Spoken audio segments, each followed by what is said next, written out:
이제 같이 말씀 나누도록 하겠습니다. 오늘 함께 나눌 본문 말씀은 여호수아 1장 8절 말씀입니다. 우리 같이 한 목소리로 봉독 하겠습니다.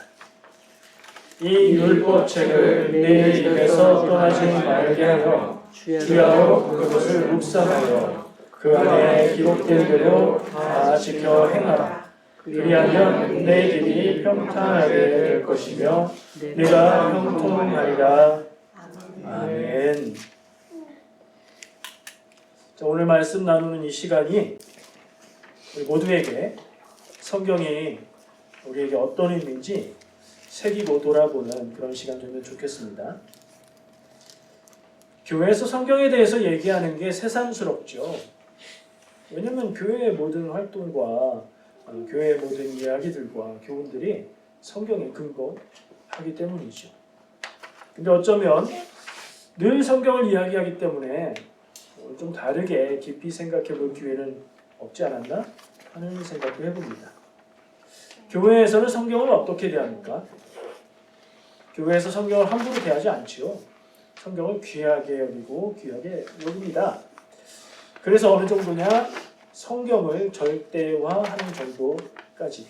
성경 말씀이 진리이며 성경 말씀만이 진리이고 성경을 통해서만 우리가 믿음을 알 수 있고 성경에 있는 말씀들만 살아야 된다. 전혀 어색하지 않죠?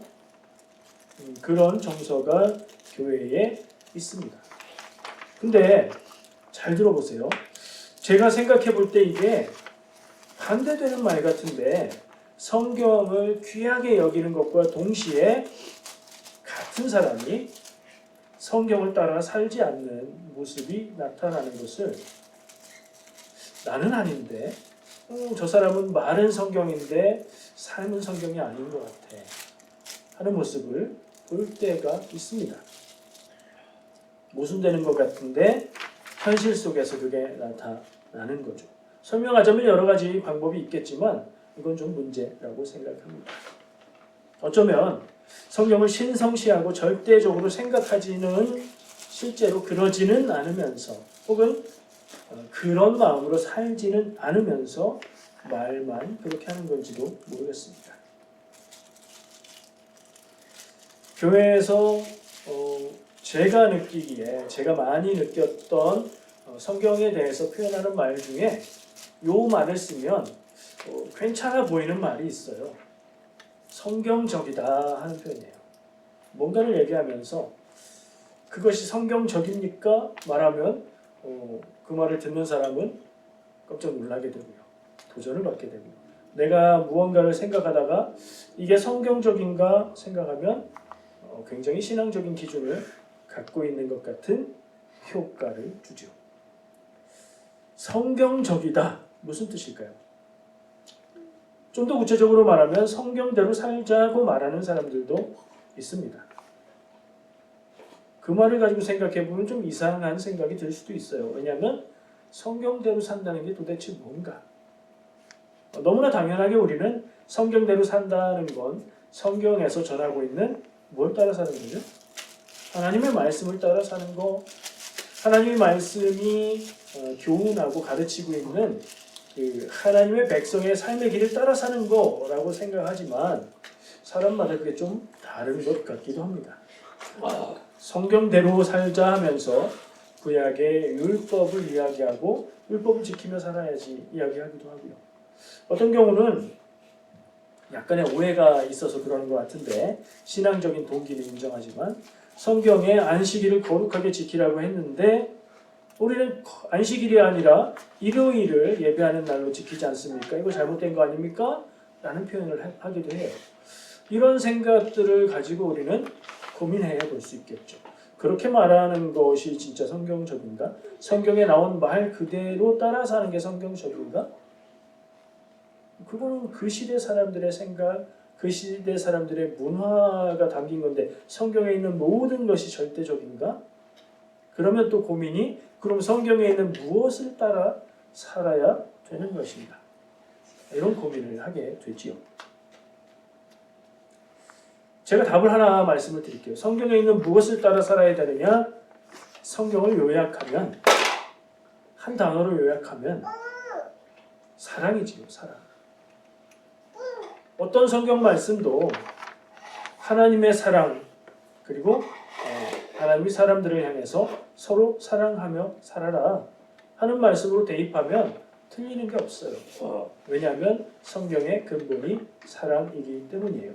근데 만약에 성경대로 살아야지, 성경적으로 살아야지라고 주장하면서 사랑의 마음이 아닌 누가 봐도 미움과 증오와 정죄의 말들을 쏟아놓고 있다면 넌 틀렸어. 너는 성경대로 살지 않아. 너는 죄를 지었으니 구원받지 못할 거야.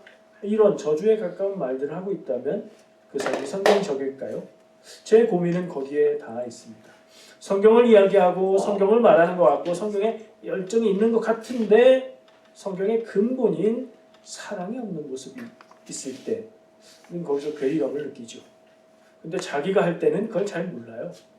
그게 문제입니다. 성경을 요약하면 사랑이다 하는 것은 성경 말씀을 기억해 보면 충분히 누구나도 생각할 수 있습니다. 하나님이 세상을 만드시고 세상을 사랑하셨다. 요한복음 3장 16절의 요약이라고 할 수 있는 거죠.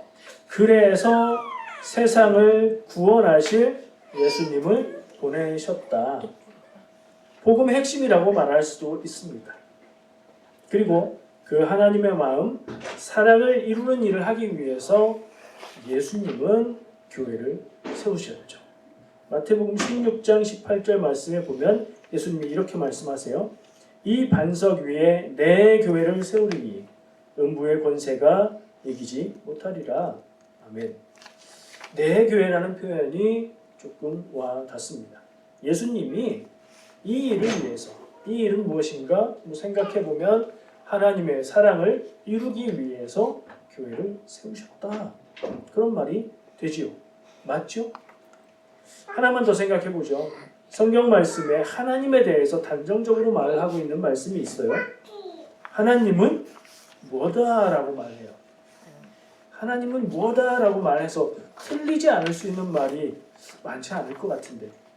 자, 요한일서 4장 8절 말씀. 그 정도 얘기하면 떠오르시는 분들이 있을 거예요. 뭐죠? 하나님은 사랑이십니다.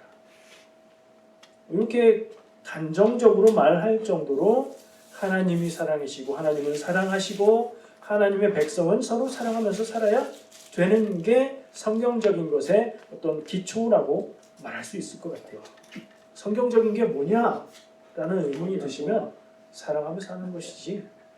나는 사랑을 하고 있는가? 나는 하나님의 사랑을 받고 있고 나는 그 사랑을 통해서 이웃을 사랑하고 있는가? 이걸 물어보시면 내 삶이 성경적인가 아닌가? 이 답이 나오는 걸 것 같아요. 이런 눈으로 성경을 따라 사는 것이 가장 성경적인 삶이 되겠죠. 내 곁에 있는 사람들, 이 일을 통해서 만나는 사람들, 고통과 아픔 가운데 있는 사람들을 사랑하며 그들을 위해서 기도하고 도움의 손을 내미는 것이 가장 성경적인 삶이라고 할 수 있어요. 여기에 어울리지 않는 게 뭐가 있을까요?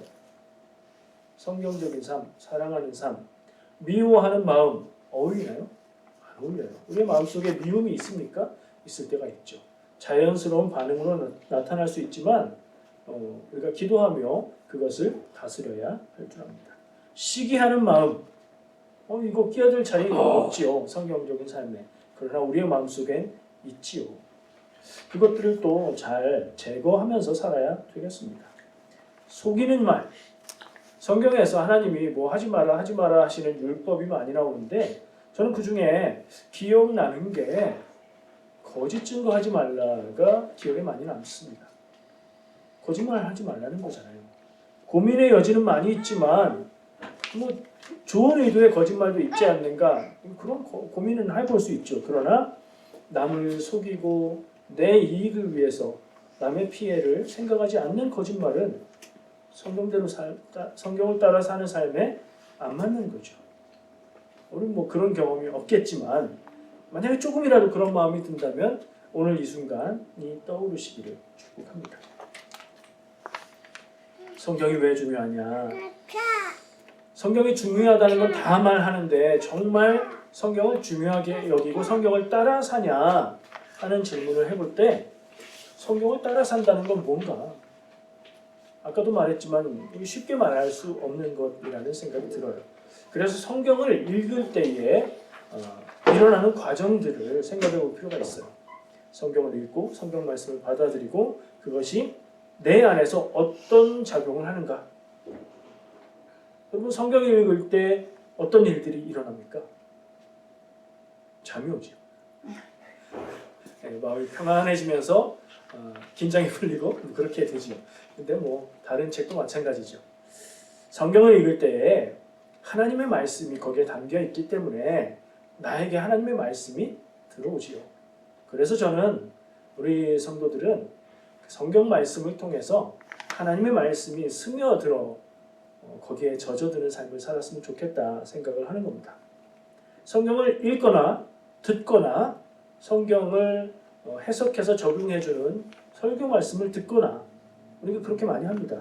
인풋이라고 얘기할 수 있겠죠. 나의 삶에 성경 말씀, 하나님의 말씀이 들어오는 거예요. 첫 번째 짚어야 될 것은 인풋이 없으면 그것에 따른 아웃풋이 없다는 거예요. 성경을 읽지도 않고 듣지도 않고 뭐 그러면 나에게 성경 말씀, 하나님 말씀이 안 들어오니까 그것이 일으킬 변화가 없지요. 그러면 읽고 듣고 해야 되겠다. 우리가 다 하는 것처럼 최소한 우리는 예배하는 이 시간 성경 말씀을 묵상하고 나누고 있고요. 또 우리가 매일 말씀 묵상을 나누어서 그것들을 읽으면서 성경 말씀을 생각하고요. 또 개인적으로 읽으면서 성경 말씀 속에서 하나님의 뜻을 찾으려고 하죠. 잘하고 계십니다. 우선 읽어야 되는데 문제가 있습니다. 읽어도 잘 모르겠다. 이런 성경이 있어요. 어떤 성경들은 재밌다. 근데 어떤 책들은 읽어도 잘 모르겠다. 정상입니다. 지금 많은 분들이 이렇게 고갯짓과 눈빛으로 공감을 해주셨어요. 그러니까 대부분 그렇다는 얘기예요. 저도 그래요. 저도 익숙하지 않은 성경 말씀을 볼 때 어려울 때가 있어요. 그럼 어떻게 할까요? 공부를 해야죠. 자료를 통해서 공부를 합니다. 근데 정상이라고 말하는 얘기는 뭐냐? 우리는 그럴 수밖에 없어요. 하나님의 말씀과 뜻을 다 알지 못하니까. 근데 성경 말씀을 읽을 때 잘 모르겠지만 뭐 해야 되죠? 계속 읽어야 돼요. 그래서 계속 읽으면서 내가 하나님의 말씀을 아는 것들이 조금씩 늘어가고 그게 내 안에 심겨지고 쌓이고 읽고 또 읽으면 또 쌓이고 또 쌓이고 그 쌓인 것들이 내 인생 안에서 살아 움직이게 되고 다음에 같은 말씀을 또 읽을 때는 조금 더 알게 되고 그래요. 성경에 이제 함정이 몇 군데 있는데 뭐 낳고라든가 제사는 이렇게 하고 저렇게 하고 이렇게 하고 이 제물로 드리고 이런 부분들이 함정이 있어요. 거기 읽을 때 많이 힘들다. 그럼 건너뛰셔도 좋아요. 거기서 멈추고 끝내는 것보단 건너뛰고 나중에 다시 보는 게 낫기 때문이에요. 그렇게 하시길 바랍니다. 인풋의 문제를 해결했다. 첫 번째, 읽기의 문제를 해결했다. 두 번째는 우리는 읽으면 바로 안다고 생각하는데 얼른 쉽게 생각하면 근데 읽는 다음에 그것을 이해하는 과정이 이어지게 돼요. 정보잖아요. 글로 된 정보잖아요. 다른 책이나 어떤 글과도 마찬가지로 성경 말씀은 하나님의 마음과 말씀이 담겨있는 정보예요. 읽으면 그 다음에 일어나는 것은 그 읽은 것이 들어와서 이해가 돼야 돼요. 물론 성경 말씀, 하나님의 말씀의 모든 신비와 모든 의미를 다 이해할 수는 없어요. 그러나 이해의 과정이 없으면 해석도 안 되고 적용도 안 돼요. 그러면 이해의 과정은 어떻게 잘 해야 될까요? 잘 이해해야 되죠. 잘못 이해하면 안 되죠. 잘못 이해하는 걸 뭐라고 해요? 오해죠, 오해. 사람과 사람 사이에 대화할 때도 오해가 흔하게 생깁니다. 성경 말씀을 읽을 때도 오해가 생겨요. 저도 가끔씩 말씀을 읽고 연구하다 보면 제가 선입견으로 가지고 엉뚱하게 읽었던 부분들을 발견하게 돼요. 그래서 우리는 자꾸 읽고 계속 읽고 또 읽고 그리고 더불어 공부도 해야 되고 그러는데 이해를 잘 해야 된다. 근데 성경을 이해하지 못하는 그 부분에 있어서 중요한 문제를 생각해 봤는데 우리가 왜 성경을 이해하지 못하는가? 여러 가지 이유가 있는데 성경이 어려워서요 라고 답하기 쉬운데요. 저는 그게 문제가 아닌 것 같다는 생각을 했습니다. 성경이 이해하기 어렵고 수준이 높고 비밀을 이야기하고 있기 때문이라기보다 성경에서 내가 듣고 싶은 말만 골라서 들으려고 하기 때문에 오해가 생기는 경우들도 있는 것을 깨닫게 돼요. 대화 얘기를 했잖아요. 누군가 대화를 할 때도 똑같아요. 저 사람은 나한테 자기가 말하고 싶은 걸 말하는데 나는 그 얘기를 들으면서 내가 듣고 싶은 정보만 귀담아 들어요. 그 외의 것들은 못 알아듣거나 흘려버리거나 들은 기억도 없거나 그런 현상이 있어요. 예. 성경을 읽으면서도 오해하는 데에 그런 현상이 있겠다는 생각을 해봐요. 그럼 어떻게 해결해야 돼요? 이런 관점에서 보면 성경 말씀에서 내가 좋아하는, 내가 듣기 원하는 답을 찾으려 읽지 말고 성경이 뭐라고 말하는지 이 성경 이야기, 말씀, 내용 안에서 하나님은 나에게 무슨 말을 하고 계신지를 읽어내려고 해야 되겠죠. 그러면 이제 완벽하게 알 수는 없어도 오해를 줄일 수 있겠죠. 인풋, 읽기 했어요. 이해, 우리가 할 수 있는 만큼 하자. 함정을 좀 피하자 하는 걸 했어요. 그 다음에는 해석을 해야 돼요. 제가 해석이라는 말을 가끔씩 쓰는데 해석은 영어를 우리말로 해석하는 그런 해석인가? 한글 성경인데 무슨 해석? 성경에 있는 내용을 읽고 알고 이해한 다음에 해석은 그 얘기를 내 삶의 의미 있고 내 인생에 관계 있는 것으로 이렇게 조금 바꾸는 거예요. 성경 말씀의 율법에 거짓 증언하지 마라. 그치, 거짓 증언하면 안 되지. 그리고 막 십계명을 암송하고 그럴 수 있어요. 그럼 읽고 이해는 한 거예요. 근데 그거 전혀 관계없이 쉴 새 없이 거짓말을 하면서 산다? 그러면은 해석과 적용이 안 된 거죠. 이 거짓 증언하지 말라는 게 내 삶에는 어떤 순간 어떤 지점에 관계가 있을까? 고민이 있어야 해석이 되는 거예요. 내가 다른 사람에게 거짓 증언할 일이 뭐가 있을까? 내가 손해볼 것 같으면 내가 거짓말을 할 때가 있지. 내가 창피한 일이 드러날 것 같으면 거짓말을 할 때도 있지. 이런 고민과 함께 성경 말씀이 내 삶과 관계 있는 것으로 해석이 돼야 돼요. 그런 다음에 일어날 수 있는 작용은 뭘까요? 해석이 됐어요. 성경 말씀의 의미가 알아졌고 그게 나와 어떤 관계가 있냐, 내 삶의 어떤 순간 어떤 일과 관계가 있는 거냐 깨닫게 되면 그 다음에는 삶이 변하게 되는 거죠. 성경 말씀을 보니까 거짓 증언하지 말랬는데 나의 경우에는 이런 순간이 거짓 증언을 하기 쉬운 순간인 것 같아. 그러지 말아야 되겠다. 이것이 하나님의 뜻이고 내 삶 가운데에 일어나야 될 변화이겠구나 생각하고 그 순간이 다가왔을 때 나도 모르게 거짓말을 할 수도 있겠지만 그 순간을 대비하고 그러지 말아야지. 혹시 내 입에서 잘못 거짓말이 예전처럼 습관으로 나갔을지라도 아니 내가 잘못 말했어. 그거 아니고 이런 거야 라고 말할 수 있는 그런 적용. 이 적용은 내 삶을 변화시키는 것이기 때문에 대단한 용기가 필요합니다.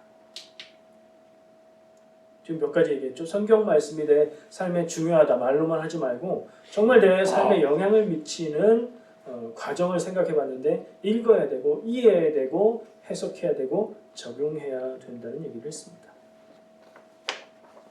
살짝 다른 예를 한번 들어보고 싶어요. 기독교인은 율법을 지킵니까? 안 지킵니까? 율법을 지켜야 될 법으로 받아들이지는 않죠. 네. 예를 들어볼까요? 성경 말씀에 십계명도 있지만 십계명은 거의 다 지키겠지만 우리는 돼지고기를 사랑합니다. 저만의 고백인지 모르겠지만 근데 성경 말씀에 보면 돼지고기 먹지 말래요. 어디예요? 구약 성경에 레위기, 신명기. 레위기는 하나님의 법을 얘기해준 정결법을 이야기하는 부분에 나오고요. 신명기는 한 얘기 또 하는 거니까 거기에 또 나옵니다. 율법을 지켜야 된다고 생각하는 사람은 돼지고기를 먹을까요? 안 먹을까요? 이런 거 은근히 놓치는 경우가 있단 말이에요. 안 먹을 수도 있겠죠. 먹을 수도 있겠고요. 우리가 얘기한 대로 기독교인은 왜 율법을 그대로 지키지 않을까요? 하나님의 말씀이잖아요. 돼지고기 같은 경우에는 신약 성경까지 가면은 상황이 달라져요. 두 가지가 있는데 하나는 예수님이 말씀하셨죠. 사람이 먹는 것, 입으로 들어가는 것이 사람을 더럽게 하지 않는다. 뭐 위생과 병 걸리는 그런 거에 관한 게 아니라 정결함, 하나님 앞에 거룩함에 대한 그런 말씀이에요. 그 말씀을 적용해 볼 때 먹는 것으로 인해서 사람이 부정해지지 않는다. 구약 시대에 정결법으로 먹는 것도 사람을 부정하게 한다고 한 것에 대해서 다시 생각해야 되겠다. 이 교훈이 있고요. 또 하나는 사도행전에 베드로에게 환상을 보여주시는 부분. 하늘에서 보자기가 내려오는데 거기에 동물들이 있는데 이거 먹어라. 음성이 들고 베드로는 이런 부정한 걸 먹어본 일이 없습니다. 그게 3번 반복된다고 하죠. 그러면서 하나님이 깨끗하게 하신 것을 네가 부정하다 하지 말라. 기준이 바뀌었다는 거죠. 성경적으로 성경 안에서 증거를 볼 때도 이렇게 바뀌는 부분들이 있기에 그것을 그대로 율법으로 따르는 건 아니에요. 그러나 그 율법이 폐지된 것이 아니죠. 애초에 돼지고기를 먹지 말라는 종교적인 부정함, 의식적인 부정함의 의미도 있지만 문화적인 것과 여러 가지 목적을 생각해 볼 때 고대 근동 지역, 이스라엘 주변 나라들의 그 시대에 돼지고기를 먹었을 때 생길 수 있는 문제들이 있고 또 우리가 생각하지 못하는 문제들도 있어요. 성경의 율법으로 말씀이 주어질 때 담고 있는 의미를 생각해 보면 그건 여전히 유효하죠. 사람의 건강을 해칠 수 있는 음식을 먹지 마라 이런 뜻이 될 수도 있는 거고요. 또 다른 의미들도 생각할 수 있을 것 같아요. 하나만 더 생각해 볼까요? 지금은 국제 결혼이 흔한 일이죠. 이민 생활하니까 더 그럴 거예요. 근데 성경에는 거기에 딱 걸리는 문제가 하나 있어요. 이방인과 결혼하지 마라. 신명기 7장 3절에서 5절에 그렇게 말씀하고 있어요. 이것도 시대가 바뀌면서 뭔가 이방인과 결혼해도 된다 이런 예수님의 말씀이 있었을까요? 못 찾았어요. 근데 적용을 할 때 문자적으로 적용을 해봐도 이거는 사실은 우리에게 해당이 안 되죠. 왜냐하면 이스라엘과 유대인들에게 주신 계명이니까요. 이것도 좀 생각해 볼 필요가 있어요. 성경 말씀을 읽을 때에 너는 혹은 명령문으로 되어 있는 걸 그냥 직접적으로 나에게 하는 말씀이라고 듣는 것 이거 조금 위험한 경우가 있어요. 그럴 때 제가 말씀을 나누는 초반에 하는 얘기 짚고 넘어가는 게 뭐죠? 뭘 묻죠? 이 말씀은 무슨 책입니까? 이 말씀은 누가 누구에게 하는 말입니까? 를 묻죠. 그걸 짚어야 된다는 거예요. 그걸 통해서 좀 교정할 필요가 있는데 자 유대인이 아니니까 문자적으로 적용되지 않는다 이런 생각을 할 수 있겠고요.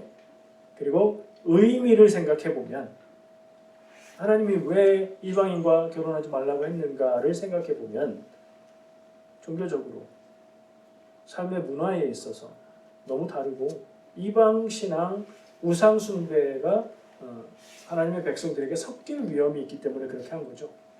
근데 한국 사람들은 전부 다 기독교인인가요? 아니죠. 이방인과 결혼하지 말라 했으니 한국 사람끼리 결혼하는 건 신앙적으로 문제가 없다. 불교인하고 결혼하는 거 이게 틀렸다는 얘기를 하는 거 아니에요?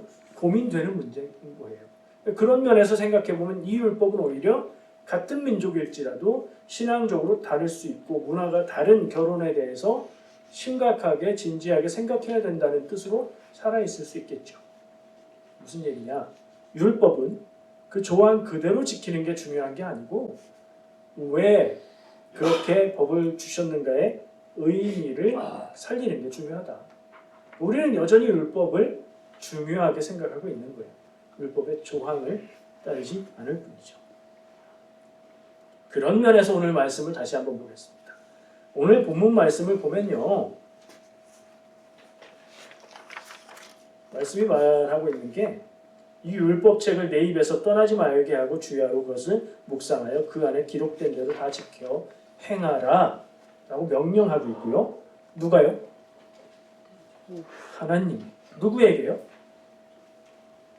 여호수아에게 하신 말씀이에요. 하나님이 여호수아에게 이 율법책을 읽고 묵상하고 기억하고 네 삶에 물들게 해서 이걸 지키고 살아라 라고 말씀하세요. 그리고 이어서 하시는 말씀이 그리하면 내 길이 평탄하게 될 것이며 내가 형통하리라. 아멘이 얼른 나오려고 그러죠. 하나님의 말씀을 우리의 삶 가운데 깊이 새기고 그것을 따라 지키면 길이 평탄하고 내가 형통하겠구나. 첫 번째 걸리는 건 뭐예요? 이게 나한테 주신 말씀이 아니에요. 직접적으로는 여호수아에게 하신 말씀이에요. 무슨 얘기냐? 이 상황이 있단 말이죠. 여호수아서 1장이잖아요. 여호수아는 뭐 하는 사람이에요? 이스라엘의 지도자인데 출애굽의 끄트머리 가나안 땅에 들어가서 전쟁을 해야 되는 그 전쟁을 인도하는 지도자예요. 그 시점 그 사람에게 하나님이 주신 말씀입니다. 우리는 이 말씀이 어떻게 들려요? 하나님의 말씀을 잘 따라 살면 인생이 평탄하고 하는 일이 다 형통하게 될 거다로 들려요. 요게 내가 듣고 싶은 대로 듣는 거예요. 그러면 그거 아니면 무슨 뜻인가? 첫 번째, 여호수아에게 해당하는 말씀, 그 상황에 해당하는 말씀. 그러니까 우리 인생에 적용하는 일반적인 교훈이 아니라는 거예요. 그걸 생각할 필요가 있고요. 그러니까 성경에서 어떤 말씀을 가지고 해석하고 적용할 때 이 과정을 거치지 않으면 엉뚱한 적용이 될 수 있단 말이에요. 두 번째, 요거는 조금 노력이 필요한데 이게 정말 그런 말씀인가? 우리가 얼른 들어오는 인상대로 하나님 따라서 신앙생활 열심히 하면 다 잘 된다 하는 뜻인가? 생각해 볼 필요가 있어요. 왜 그렇죠? 그렇게 읽히기 때문에 그렇고요. 교회에서 우리 교회를 다니신 분들은 제가 늘 그렇지 않다고 얘기하고 있기 때문에 부딪히잖아요. 그러면 제가 거짓말을 했든가 성경이 틀렸든가 이렇게 이해할 수 있는 거예요? 아니에요. 이 말씀을 깊이 제대로 읽으면 얘기가 달라져요. 자, 그러면 어떤 상황이냐? 성경 말씀을 읽을 때에 뭔가 좀 이상하다, 자연스럽게 적용이 안 된다, 교회에서 늘 하는 얘기하고 좀 다른 것 같은데 그러면 내가 지금까지 잘못 알았구나 이렇게 반응할 것이 아니라는 거예요. 깊이 봐야 된다는 거예요. 이건 또 다른 면으로 성경을 볼 때에 성경의 한 부분만 보지 말고 성경 전체가 전하고 있는 메시지에 비춰서 봐야 된다는 해석도 해야 돼요. 성경 전체가 하나님의 말씀을 잘 따르고 율법을 지키면 길이 평탄하고 하는 게 다 잘 된다 이렇게 얘기하는가? 아닌 것 같은 말씀도 있는데 그때부터 이제 연구를 해봐야 되는 거예요. 그런 연구는 뭐 저한테 맡기시면 제가 하니까 부담 갖지 마시고. 자, 이게 왜 그런 뜻이 아니냐? 첫 번째 접근해 볼 수 있는 건 원어를 가지고 의미를 생각해 봐야 돼요. 예. 왜 안 다쳤어?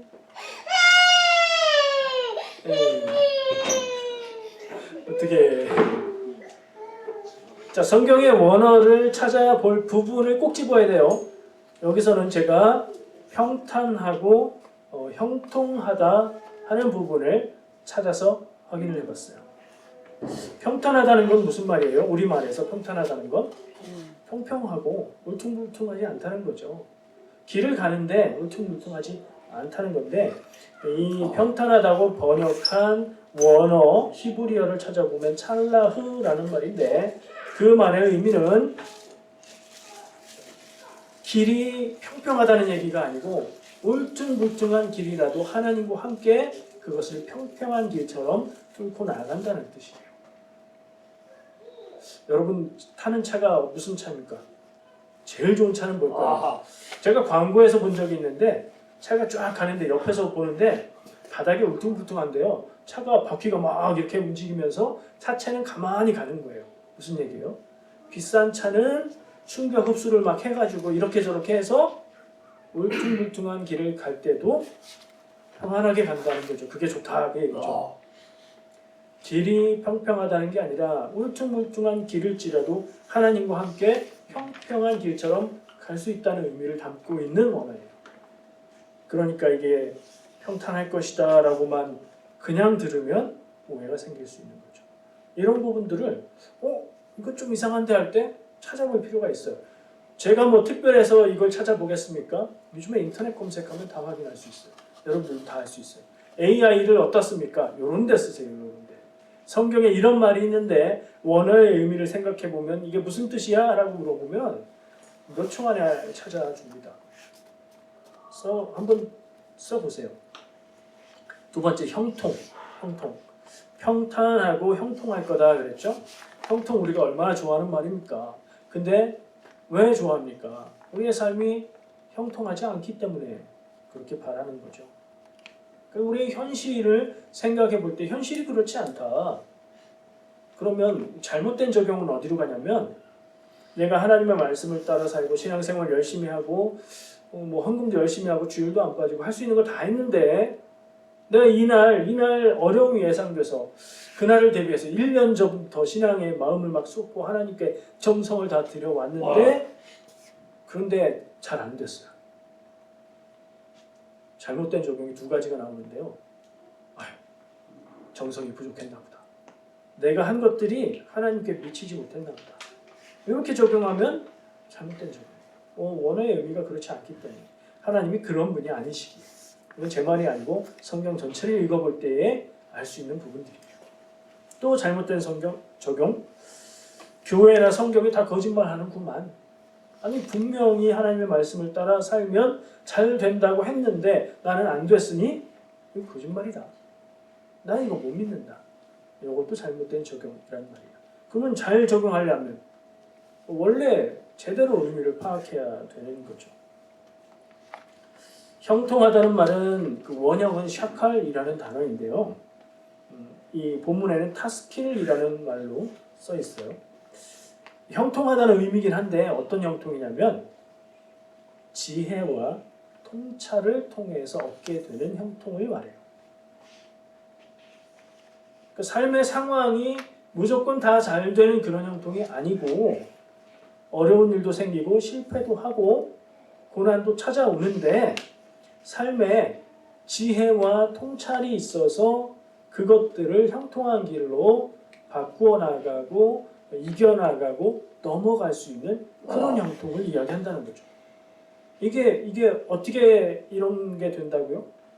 하나님의 율법책의 말씀을 묵상하고 새기고 그것을 따라 살다 보면 하나님의 뜻을 따라서 살면 울퉁불퉁한 인생길도 평평한 길처럼 뚫고 나아가는 힘이 생기는 인생이 되고 하나님의 말씀을 깊이 새기고 묵상하고 하나님의 뜻을 새기며 살아보면 내 삶 가운데 믿음의 지혜가 생겨서 어려운 일도 어렵지 않게 바꾸고 해결해 나가는 그런 지혜 있는 인생이 될 것이다. 이렇게 해석이 될 수 있겠죠. 꼭 이 해석을 해야 그게 맞다는 건 아니에요. 이렇게도 해석할 수 있다는 거예요. 이렇게까지 해석을 하면 내 삶에 적용할 수 있는 일반적인 원리가 되죠. 근데 복잡하고 어렵죠. 제가 요거를 이렇게 통과할 수 있는 요것과 비슷한 쉬운 방법을 알려드릴게요. 성경 말씀을 읽을 때에 정말로 하나님의 뜻에 맞게 이해할 수 있는 방법 중에 하나는 그 말 앞에 딱 한마디를 붙이면 되는 거예요. 하나님이 보시기에.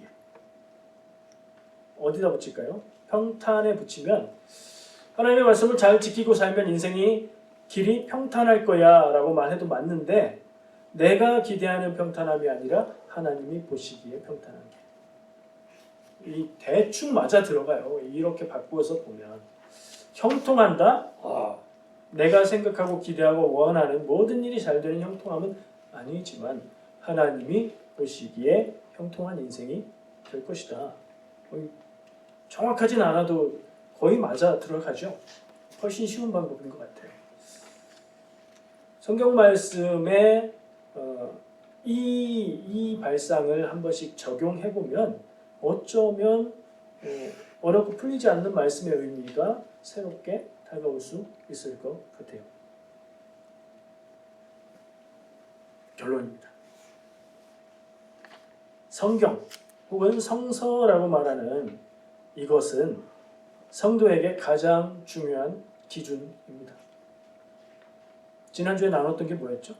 뭐 4가지 있다고 얘기하면서 얘기했죠. 그 중에 성서 혹은 성경이 가장 중요한 기반이고 기초다라는 것을 저는 오늘 이렇게 나눠봤습니다. 성경을 내 욕망을 뒷받침해주는 근거로 사용하지 말고 하나님의 마음을 읽을 수 있는 렌즈로 사용을 하시기 바랍니다. 오늘부터 한 주간 하나님의 말씀을 내 뜻대로 해석하지 말고 하나님이 무슨 말씀을 하시는지에 귀를 기울이면서 사랑과 지혜로 살아가시기를 축복합니다. 한 주간 그렇게 사시고 다시 만나면 좋겠습니다. 기도하겠습니다.